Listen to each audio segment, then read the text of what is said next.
Corps commander Karachi کی lieutenant colonel سید کاشف علی شہید کے گھر آمد، اہل خانہ سے ملاقات۔ لیفٹیننٹ جنرل بابر افتخار نے شجاعت و بہادری پر شہید کو خراج عقیدت پیش کیا۔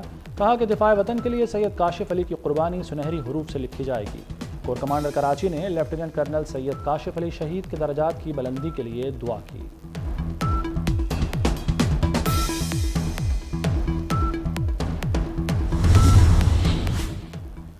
ایوان صدر میں اعلیٰ ترین عسکری اعزازات دینے کی تقریب۔ صدر مملکت آصف علی زرداری نے فوجی افسران کو اعلیٰ ترین ملٹری اعزاز ہلال امتیاز سے نوازا۔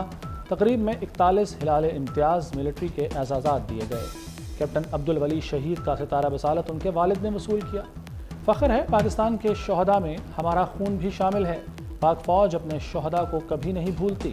کیپٹن عبدالولی شہید کے والد کی 24 نیوز سے خصوصی گفتگو۔ فخر ہے مجھے کہ کم از کم پاکستان کے شہداء کے لسٹ میں ہمارا نام بھی، ہمارا خون بھی شامل ہے۔ پاک آرمی کا شکر گزار ہوں کہ وہ اپنے شہداء کو بھولتے نہیں ہو۔ تعلیم ہے ہی نہیں، اگر تعلیم ہوتی تو ہمیں بھی سمجھ ہوتا۔ ملک کی معیشت کی بہتری کے لیے وزیر اعظم کا بڑا فیصلہ، اقتصادی رابطہ کمیٹی کی چیئرمین شپ چھوڑ دی۔ شہباز شریف کی بجائے اب وزیر خزانہ ICC کے چیئرمین ہوں گے۔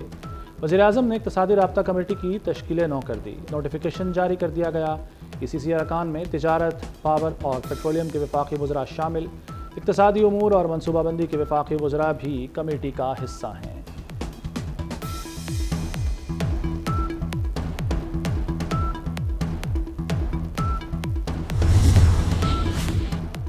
ریکوڈک منصوبے پر کام کرنے والوں کی سیکیورٹی یقینی بنانے کا فیصلہ۔ ریکوڈک سے بندرگاہ تک لاجسٹکس کی حفاظت ہر صورت کی جائے گی۔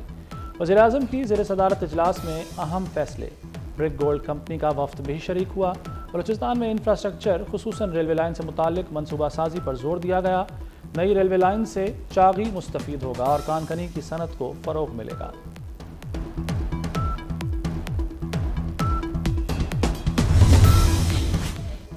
وزیراعلیٰ پنجاب کا دھاتی تار بنانے، بیچنے اور خریدنے والوں کے خلاف کریک ڈاؤن کا حکم۔ اسلحے کی نمائش روکنے کے لیے قانون پر عمل درآمد یقینی بنایا جائے۔ پتنگ کی ڈور سے جاں بحق بچے کی ویڈیو دیکھ کر دل کانپ اٹھا ہے۔ پتنگ بازی کا ہر صورت سدباب کیا جائے۔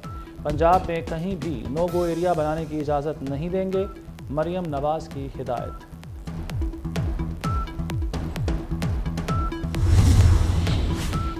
غلام نبی میمن دوسری مرتبہ IG سندھ تعینات۔ نوٹیفیکیشن جاری کر دیا گیا۔ غلام نبی میمن مختلف اہم عہدوں پر کام کر چکے۔ وفاقی حساس ادارے میں بھی اہم ذمہ داریاں نبھائیں۔ سندھ کے امن و امان کی خاطر کئی اہم فیصلے کیے۔ IG سندھ کی تقرری میں 21 روز لگے۔ سندھ حکومت نے 4 مارچ کو IG کے لیے نام بھیجے تھے۔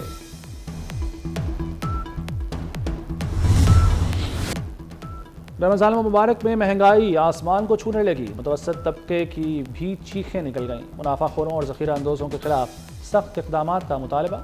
رمضان المبارک کے دوسرے عشرے میں سبزیاں، پھل، دالیں مہنگی ہونے پر شہری سخت پریشان۔ مارکیٹس میں سرکاری ریٹ لسٹ پر عمل درآمد کرانے کی عوام کی دہائی۔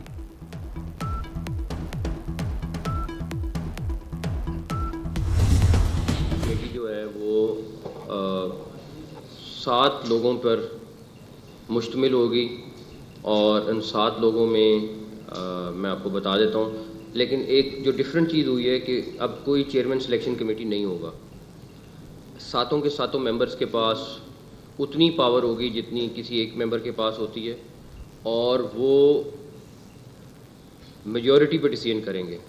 ان کی ڈیبیٹ ہو، ان کی آپس میں بحث ہو، تاکہ ایک اچھے کنکلوژن کی طرف ہم پہنچیں۔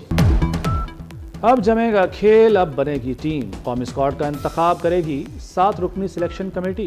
کوئی چیئرمین نہیں ہوگا۔ 7 ارکان کے پاس یکساں اختیارات ہوں گے، مشاورت سے فیصلہ کریں گے۔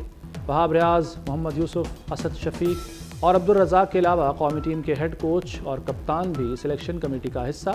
چیئرمین PCB کا ٹیم کی سلیکشن میں کوئی کردار نہیں ہوگا۔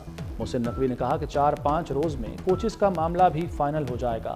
حارث رؤف کا کانٹریکٹ بحال، ڈریم ٹیم بنانے کا اعلان۔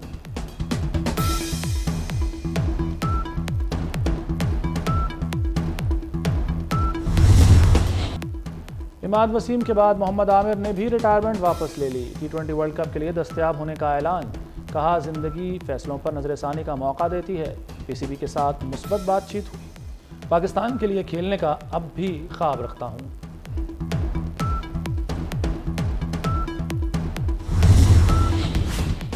رواں سال کا پہلا جزوی چاند گرہن آج ہوگا۔